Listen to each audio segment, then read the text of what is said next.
Hello friends, welcome to the new episode of my channel. আমি অরিত্র। এখন এই ভিডিওর মধ্যে আমরা কিছু লেটেস্ট আপডেটস নিয়ে কথা বলবো, কয়েকটা ট্রেলার রিভিউ করবো এবং কিছু বক্স অফিস কালেকশনও আপনাদের সাথে শেয়ার করবো। সব থেকে প্রথমে কথা বলবো হচ্ছে আমরা লোকা চ্যাপ্টার 1 এই ছবিটাকে কেন্দ্র করে। এই ছবিটা কিন্তু ওয়ার্ল্ড ওয়াইড যে গ্রস কালেকশনটা আজকের দিন মিলিয়ে ওয়ার্ল্ড ওয়াইড বক্স অফিসে ওয়ার্ল্ড ওয়াইড যে কালেকশনটা করেছে সেটা হচ্ছে 200 কোটি টাকা। ইয়েস, এর আগে থুডারুম করেছে আর এমপুরাম করেছে, তার পরবর্তীতে কালিয়ানি প্রিয়দর্শনের এই ছবিটা যেটা দুলকার সালমান প্রডিউস করেছে সেই ছবিটা 200 crore ক্লাবে ঢুকে গেল। তো দারুণ চলছে ছবিটা এবং তামিলনাড়ুতে দুর্দান্ত একটা রেসপন্স দেখতে পাওয়া গেছে ছবিটার ক্ষেত্রে। এবং যে কটা সাউথ ইন্ডিয়ান স্টেটসে রিলিজ করেছে সেখানে প্রত্যেকটাতেই খুবই ভালো রিসেপশন এবং প্রত্যেকটাতে ডিস্ট্রিবিউটারের যে টাকায় কিনেছিল প্রত্যেকে হিট ট্যাগ পেয়ে গেছে আর কি, মানে টাকা রিকভার হয়ে গেছে। লোকা চ্যাপ্টার 1 এর ক্ষেত্রে ছবিটাও খুব ভালো হয়েছে। হিন্দিতেও রিলিজ করেছিল, বাট হিন্দিতে তো সেইভাবে রিসেপশন পায়নি, খুব একটা এক্সট্রাঅর্ডিনারি রিসেপশন। অন্যদিকে মোহনলালের যে ছবি হৃদয়পূর্ব, যেটা লোকার সাথে রিলিজ করেছিল, সেই ছবিটা নিয়ে অতটা বাজ হয়নি, বাট ছবিটা কিন্তু সাকসেসফুল হয়েছে, কিন্তু 60 কোটি টাকার উপর ব্যবসা করে ফেলেছে অলরেডি এবং ছবিটা টুকটুক করে একটা হিট ট্যাগ তো পেয়েই গেছে, মানে সাকসেসফুল হয়ে গেছে ছবিটা আর কি। এবং ছবিটা একটা ড্রামা কমেডি ফিল্ম আর কি, এটা তো বিগ বাজেট কোনো স্পেকটাকেল ওরিয়েন্টেড ছবিও নয় এবং এই কালেকশনটা করতে পেরেছে। এর পরবর্তীতে আমরা কথা বলেছি মাদ্রাসি বলে ছবিটাকে নিয়ে। তো শিবকার্তিকের এই ছবিটা প্রথম 3 দিন ভালো কালেকশন করেছে, 42 কোটি টাকার মতো কালেকশন করতে পেরেছে। তারপরে সোমবার দিনকে ছবিটা মারাত্মক একটা ড্রপ দেখতে পাওয়া গেছে ওয়ার্ল্ড ওয়াইড বক্স অফিসেই। এটা ওয়ার্ল্ড ওয়াইড গ্রস কালেকশন যেটা হয়েছে সেটা অ্যারাউন্ড 5 কোটি টাকা এবং তামিলনাড়ুতে পার্টিকুলারলি 4 কোটি টাকার মতো কালেকশন করতে পেরেছে, যেটা কিন্তু একটা বড় সড়ো ড্রপ আর কি। এবার ছবিটা রিল ইত্যাদি প্রচন্ড ভাইরাল হচ্ছে, রুক্মিণী বসন্তের ক্যারেক্টারটা লোকে পছন্দ করছে, কিন্তু ওয়ার্ড অফ মাউথ সেইভাবে গ্রো করছে না, যেহেতু সেকেন্ড হাফটা অতটা ভালো হয়নি ছবিটার ক্ষেত্রে। তো দেখা যাক আলটিমেটলি ছবিটা হিট ট্যাগ পায় কিনা, গ্রোথ দেখা যায় কিনা, বিকজ মানডে না হলে একটা স্টেডি কালেকশন করতো, যদি ওয়ার্ড অফ মাউথ সত্যি ভালো থাকতো তাহলে একটা স্টেডি কালেকশন করতো। অন্যদিকে বেঙ্গল ফাইলস বলে যে ছবিটা, এই ছবিটা মানডে, দেখুন এই ছবিটা তো হিউজ, মানে সেরকম বেশি ওয়াইড স্প্রেড রিলিজও হয়নি। মানডে কিন্তু ছবিটা 1 কোটি 15 লক্ষ টাকা কালেকশন করেছে এবং মঙ্গলবার দিনের যে আর্লি এস্টিমেটটা উঠে আসছে সেটাও অ্যারাউন্ড সেমই, মানে 1 কোটি 15 লক্ষ টাকা। এবং সবকিছু মিলিয়ে মঙ্গলবার অব্দি মিলিয়ে এখন অব্দি যে রেকর্ডটা সামনে আসে সেটা হচ্ছে 9 কোটি 6 লক্ষ টাকার মতো।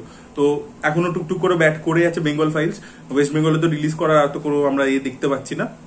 তো দেখা যাক ছবিটা ওটিটিতে এলে তখনই দেখবো এবং রিভিউ করবো। অবশ্যই ছিল বক্স অফিস নিয়ে কথা। এবার আমরা মুভ করবো আপডেটসে। সব থেকে প্রথম আপডেট হচ্ছে আবার আপন 2 কে কেন্দ্র করে। তো এই ছবিটা ডিরেক্ট করছেন নিতিন কাক্কর, ছবিটা প্রডিউস করছে বিশেষ ফিল্মস এবং এই ছবির মধ্যে আমরা দিশা পাটানিকে দেখতে পেতে চলেছি। ইমরান হাসমির অপোজিটে আবার আপন 2 তে আমরা দিশা পাটানিকে দেখতে পাবো অ্যাজ ফিমেল লিড।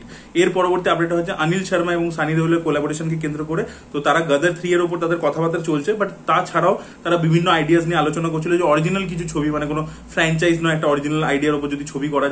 তো এখন শোনা যাচ্ছে তারা একসাথে কোলাবোরেট করতে পারে একটা কোল মাফিয়াকে কেন্দ্র করে একটা গল্প নিয়ে। মাফিয়া কোল কিং বলে নামটা শোনা যাচ্ছে। তো সেরকম একটা সাবজেক্টের উপর তারা কাজ করছে। স্ক্রিপ্টিং এই সময় চলছে, ডায়লগ ড্রাফট তৈরি হচ্ছে এবং সানি দেওলকে এখানে আমরা একটা লার্জার দ্যান লাইফ অবতারে দেখতে পাবো। এরকম একটা ক্যারেক্টার বলা হচ্ছে যেটা তিনি আগে প্লে করেননি। তো দেখা যাক অনিল শর্মা সানি দেওলকে ভালো প্রেজেন্ট করতে পারেন কিনা এবং স্ক্রিপ্টে দম থাকে কিনা, সেটাই দেখার মতো বিষয় হবে। Really looking forward to this collaboration. এর পরবর্তী আপডেটটা হচ্ছে ক্রিশ 4 কে কেন্দ্র করে। তো রাকেশ রোশন নিজে একটা ইন্টারভিউতে জানিয়েছেন যে ক্রিশ 4 2026 মাঝখান থেকে মিড 2026 থেকে শুটিং এ যাবে, মানে ফ্লোরসে যাবে আর কি। এবং 2027 তারা প্ল্যান করছে ছবিটাকে রিলিজ করবে। তিনি জানিয়েছেন যে স্ক্রিপ্ট অনেকদিন আগেই লক হয়ে গেছিল, বাট ছবিটা মেনলি ডিলে হচ্ছিল বাজেটিং কারণে, যে কতটা বাজেট লাগতে পারে। এখন যেহেতু বাজেট লক হয়ে গেছে, প্রি প্রোডাকশনের কাজ অলরেডি স্টার্ট হয়ে গেছে এবং যেহেতু একটা বিশাল ইলাবোরেটিভ প্রি প্রোডাকশন দরকার আছে ছবিটা, যেহেতু ছবিটা প্রচন্ড গ্রাফিক্স হেভি, তো সেই জিনিসটা করতে একটু সময় লাগবে। তাই জন্য তারা 2026 মিডে আর কি শুটিং করতে যাবে এবং ঋত্বিক রোশনকে আমরা ডিরেক্টর হিসেবে দেখতে পাবো, সেটা অ্যানাউন্সমেন্ট অলরেডি চলে এসেছিল। ভিডিওর পরবর্তী আপডেটটা হচ্ছে ধামাল 4 কে কেন্দ্র করে। তো এই ছবিটা কিন্তু শুটিং কমপ্লিট করে ফেলেছে এবং এই ছবিটাও ঈদ 2026 রিলিজ করতে চলেছে। মানে লাভ অ্যান্ড ওয়ার এবং টক্সিক, ইয়াসের টক্সিক, এই দুটো ছবির সাথে ক্ল্যাশ করতে চলেছে অজয় দেবগানের এই ছবিটা। মানে এটা একটা ফ্র্যাঞ্চাইজ ফিল্ম। তো দেখা যাক ধামাল 4 কিরকম হয়। তো রিসেন্টলি সাইমা অ্যাওয়ার্ডসে কমল হাসান কনফার্ম করেছেন যে তিনি রজনীকান্তের সাথে বহু বছর পরবর্তীতে কোলাবোরেট করছেন। মানে যে খবরটা সামনে এসেছিল যে লোকেশ কানাগরাজ রজনীকান্ত এবং কমল হাসানকে নিয়ে একটা গ্যাংস্টার ফিল্ম বানাচ্ছে, সেইটা আর কি কনফার্মড আপডেট হয়ে গেছে। কমল হাসান নিজের মুখে কনফার্ম করেছেন ব্যাপারটা। এর পরবর্তী আপডেটটা হচ্ছে দিলজিৎ দোসাঞ্জকে কেন্দ্র করে। তো দিলজিৎ দোসাঞ্জ নো এন্ট্রি 2 থেকে সরে দাঁড়িয়েছেন, তিনি এই ছবির পার্ট হবেন না। মাঝে শোনা গেছিল তাকে আবার ফিরিয়ে আনবার চেষ্টা করছে বনি কাপুর, বাট সেটা আলটিমেটলি হয়নি। ক্রিয়েটিভ ডিফারেন্সের জন্য তিনি সরে দাঁড়িয়েছেন। এবার এই ছবির মধ্যে বরুণ ধাওয়ান এবং অর্জুন কাপুরকে আমরা দেখতে পাবো এবং তারা ডাবল রোল করে আর কি করবে। তো দেখা যাক ছবিটা কিরকম হয়। অর্জুন কাপুরের অবস্থা খুব খারাপ এবং বরুণ ধাওয়ানেরও এই মুহূর্তে বক্স অফিসে খুবই খারাপ অবস্থা। তো দেখা যাক এরা দুজন মিলে ছবিটা হিট দিতে পারে কিনা ফ্র্যাঞ্চাইজ ভ্যালুর দমে আর কি। এবং বনি কাপুর মাঝখানে একটা ইন্টারভিউ দিয়েছিল, সেখানে বলছিল মাইট বি আমি ভুলও শুনে থাকতে পারি, যে নো এন্ট্রি 2টাও নাকি কিছু একটা রিমেক, কোন একটা সিনেমার আর কি রিমেক বেস। ভিডিও পরবর্তী আপডেট হচ্ছে রাজা সাহেবকে কেন্দ্র করে। তো রাজা সাহেবের যে থিয়েট্রিক্যাল ট্রেলার সেটা অ্যাটাচ থাকবে কান্তারা চ্যাপ্টার 1 এর সাথে, মানে কান্তারা 2 যেটা আসছে, পার্ট 2টা আসছে, সেটার সাথে অ্যাটাচ থাকবে আর কি।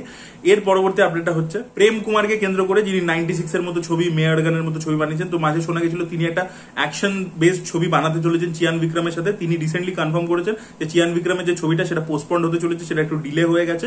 তাই তার যে পরবর্তী ছবি সেটাও একটা অ্যাকশন থ্রিলার ছবি হবে, বাট সেটা হবে ফাহাদ ফাজিলের সাথে। অলরেডি তিনি ফাহাদ ফাজিলকে 45 মিনিটস ন্যারেট করেছেন, ফাহাদ ফাজিলের পছন্দ হয়েছে এবং তিনি স্ক্রিপ্টের উপর আরো কাজ করছেন। তিনি বলেছেন এই ছবিটা অ্যাকশন থ্রিলার হবে, বাট তার মধ্যে ইমোশনাল কোডটা থাকবে যেটা তার ছবির মধ্যে থাকে, সেটাকে মেনটেন করে তিনি বাকি অ্যাকশন থ্রিলার করবেন। তো দেখা যাক এবারে ডিরেক্টর জনরা অন্যরকম একটা জনরাতে যাচ্ছেন, দেখা যাক সেটা তিনি কিভাবে এক্সিকিউট করেন। এর পরবর্তীতে আমরা কথা বলবো যে ক্যাদির যে মালয়েশিয়ান রিমেক হচ্ছে আর কি, বান্দুয়ান বলে, তো সেটার একটা টিজার চলে এসছে এবং টিজারটা যদি আপনারা চেক আউট করে দেখেন পুরোপুরি আর কি ক্যাদির একদম ফ্রেম বাই ফ্রেম রিমেক করে দিয়েছে। Even look and feel, lighting ইত্যাদি সবকিছু, ইভেন মিউজিকটা অব্দি নিয়ে নিয়েছে। তো আমরা বলি না যে আমাদের দেশে ফ্রেম বাই ফ্রেম রিমেক হয়, ইভেন মিউজিকও চুরি করে থাকে, এই জিনিসপত্র আমরা হতে দেখেছি, আমাদের বাংলা ইন্ডাস্ট্রিতে হতে দেখেছি, বলিউডেও হতে দেখেছি। তো সেই জিনিসটাই আর কি মালয়েশিয়াতেও আর কি হচ্ছে, যে ভাই ছবিটা, অরিজিনাল ছবিটা এতটাই ভালো যে ওর লুক অ্যান্ড ফিল থেকে শুরু করে সবকিছু, মানে ইভেন হাতে ওই যে হাতকারি পরে আছে, ইভেন লাস্ট শটে যে কার্থি বিরিয়ানি খাচ্ছে সেরকম আর কি রেখেছে। এবং অনেস্টলি স্পিকিং কার্থি যে ইন্টেন্সিটিতে বিরিয়ানি খেয়েছিল সেটাই মালয়েশিয়ান অ্যাক্টর জাস্ট রিক্রিয়েট করতে পারেইনি।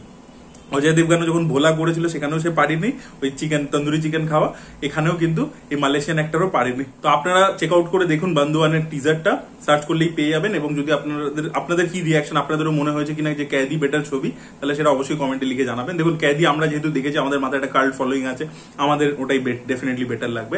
এর পরবর্তীতে আমরা কথা বলে হচ্ছে অথর্ব বলে যে তামিল অ্যাক্টর আছে, তার একটা ছবি আসছে থানাল বলে। তো সেই ছবিটার ট্রেলার কিন্তু হিন্দিতেও চলে এসছে, তো মাইট বি আর কি হিন্দিতেও তারা রিলিজ করবে। ট্রেলারটা আমার ইন্টারেস্টিং লেগেছে। আপনারা যদি ডার্ক নাইট রাইজেস দেখে থাকেন, ডার্ক নাইট রাইজেসে দেখবেন একটা সাবপ্লট ছিল যে বেন কি করে পুরো শহরের যত পুলিশ আছে তাদেরকে আন্ডারগ্রাউন্ড টানেলে ফাঁসিয়ে দেয়, আটকে দেয়, গর্ডন এবং সবাইকে। গর্ডন পালিয়ে বেরিয়ে আসে, বাট বাকিদেরকে সবাইকে আটকে দেয়, ওখানে ট্র্যাপ করে দেয়। তো এখানে কিন্তু ওই সাবপ্লটটার উপরই এই ছবিটা পুরো বেস করে, মানে ওটা যেটা সাবপ্লট ছিল ডার্ক নাইট রাইজেসে, এখানে এটা পুরো মেন প্লটটাই তাই।